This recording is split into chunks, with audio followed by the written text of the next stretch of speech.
Bonjour, bienvenue sur ce cours sur Python. Aujourd'hui, nous allons parler de la syntaxe de Python.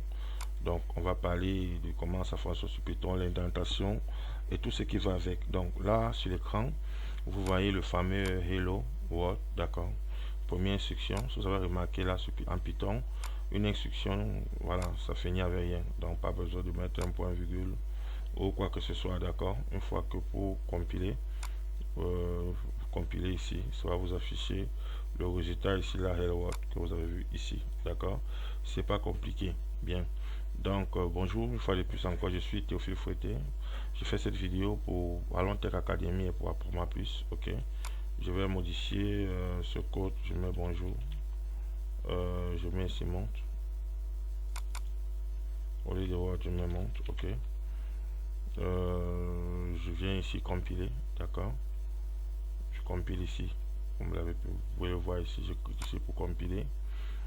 Ça va compiler, ok. Parce que là pour compiler, ça va compiler. Ça prend un peu de temps, ok. Et ça va nous afficher le fameux résultat, ok. Bien. Voilà, vous avez vu là. Bonjour monte. Voilà, c'est ça le résultat ici en bas. Bonjour monte. Comme vous pouvez voir ici, d'accord. Bien, là nous n'avons pas d'indentation. Pour ceux qui ne sont pas encore abonnés à cette chaîne Parlons Tech Academy ou bien Apprendre plus, peu importe où vous trouvez cette vidéo, abonnez-vous, ok, activez la cloche de notification. Pour ceux qui ne savent pas ce que c'est que Python, vous allez trouver dans le descriptif de cette vidéo une description de ce que c'est que le langage de programmation Python et ce que ça peut faire, ok. Donc je suis Théophile Fouetté, bien sûr, c'est pour Parlons Tech Academy ou Apprendre plus que sur cette vidéo. Donc nous continuons donc avec l'indentation sur Python. Donc comme je disais tantôt, on va parler de l'indentation ici, d'accord. Je mets d'abord ce code du haut là en commentaire. On va voir les commentaires dans la suite. Je mets un petit dièse pour mettre ce code là en commentaire, donc il ne va pas s'exécuter, ok. Le code qui va s'exécuter, c'est le code du bas ici. If 10 supérieur à, si 10 est supérieur à 8, d'accord, print 10 est plus grand que 8, d'accord. Python utilise l'indentation pour créer les blocs de code. Donc c'est pas comme dans d'autres langages de programmation. Donc quand vous mettez if ici, vous descendez, vous décalez. Vous voyez, décaler, c'est pour indiquer les blocs de code. Donc Python va comprendre que ok, ça c'est une instruction, c'est un bloc de code, de if. Donc il n'utilise pas les accolades ou les guillemets comme les accolades comme les autres langages de programmation. Donc si je compile ici, d'accord, ça m'a affiché le résultat attendu, ok. Donc voilà un peu, ça dit 10 est plus grand que 8 parce que voici l'instruction ici, la condition, ok. Donc nous allons continuer avec l'indentation. Je parlais de l'indentation, regardez, là on a mis on a décalé ici d'une ligne, ok. Imaginons qu'on ne mette pas cette ligne là, on a ligne ça, d'accord. Python ne va pas comprendre ça comme étant un bloc de code parce qu'on a mis le fameux if, ok. On a mis le fameux if, on dit que ok, ça c'est if, mais là on n'a pas indenté. Donc Python ne comprend pas le print 10 est plus grand que 8 comme étant un bloc de code du if, étant dans le code if. Regardez, si on compile, on va avoir une erreur ici, d'accord. Sans de compiler, vous voyez, ça met une erreur ici parce que ce n'est pas un bloc expected and indented block code, ok. Vous voyez ici, d'accord.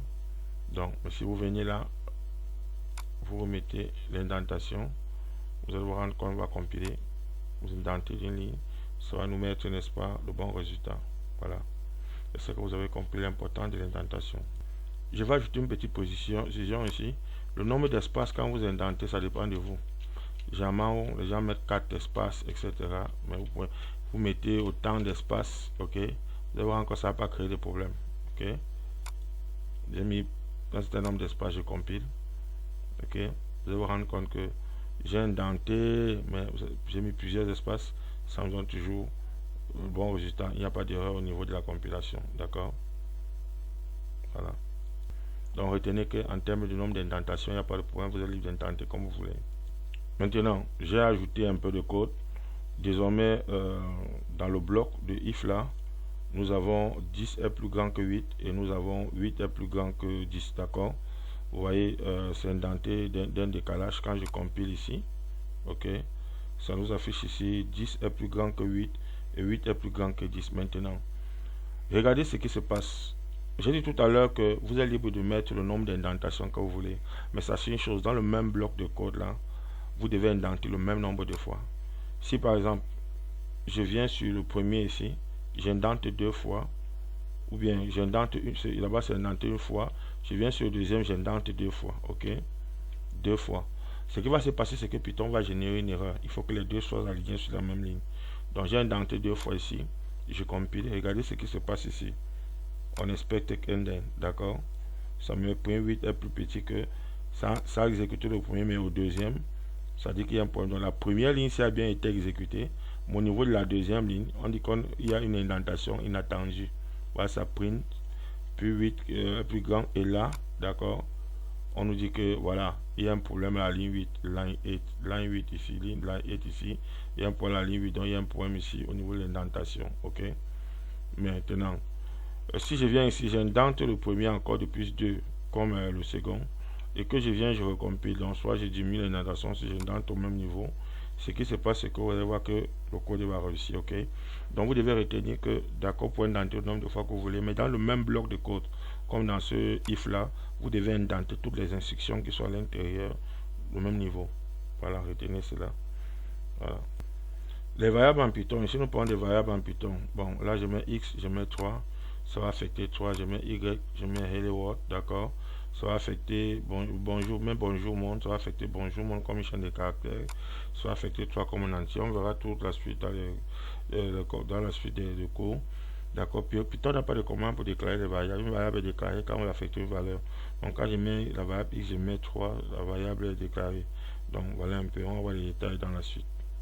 Donc là maintenant on va parler des commentaires, d'accord. Là par exemple j'ai enlevé, j'ai décommenté le bonjour monde ici. Dans le principe si je compile là, ça va me mettre bonjour monde, d'accord. Ça me met la bonjour monde parce que ça s'exécute.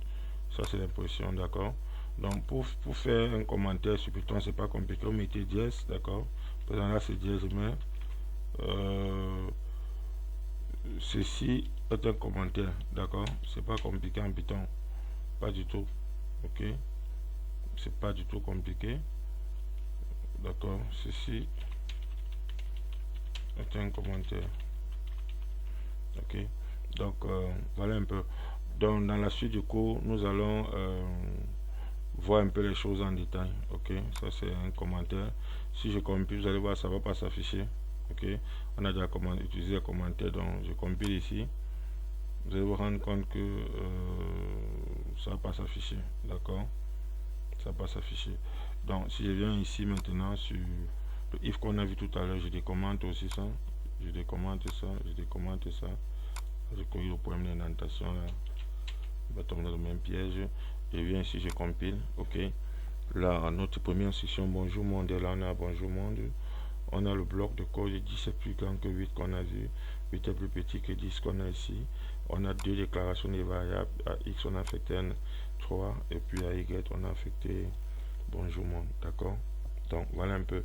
Donc si je veux je prends ces déclarations des variables ici, d'accord, je coupe ça, ok. Je viens au début des instructions ici, je mets cela. Voici bonjour monde qui est la variable y, ok. Donc au lieu d'affecter ça ici, je vais imprimer ça plutôt ici une fois, ok. Donc regardez ce qui se passe. Donc tout à l'heure ici il y avait bonjour monde, je supprime le bonjour monde, là je dis print y puisque y va désormais contenir la valeur bonjour monde, ok. Quand je compile, ça va m'afficher ici bonjour monde, d'accord, et puis afficher la suite, ok. Bon, si je dis plutôt que je vais afficher le x là, si je dis print x, d'accord, disons que je mets x, je compile ici là, ok. Ce qui va se passer c'est que ça va afficher ici 3 et puis afficher le reste, d'accord. On s'affiche de façon séquentielle, ok. Donc j'espère que vous avez appris quelque chose dans cette vidéo. On a parlé de, on a imprimé notre premier code, d'accord. On a écrit notre première instruction qui est bonjour monde, hello world. On a vu l'indentation sur Python, on a expliqué l'importance de l'indentation dans le bloc de code L'important de respecter l'alignement. On a aussi vu comment déclarer les variables. Donc voilà. Dans les prochains cours, on va parler un peu des commentaires. D'accord. Donc pour ceux qui ne sont pas encore abonnés à cette chaîne, abonnez-vous afin de ne pas manquer les prochaines vidéos, parce que ce cours est la suite de toute une série de cours sur le langage Python, qui est le langage aujourd'hui le plus utilisé au monde. Voilà. Merci, je suis Théophile Fouetté pour apprendre à plus par l'Inter Academy. À la prochaine.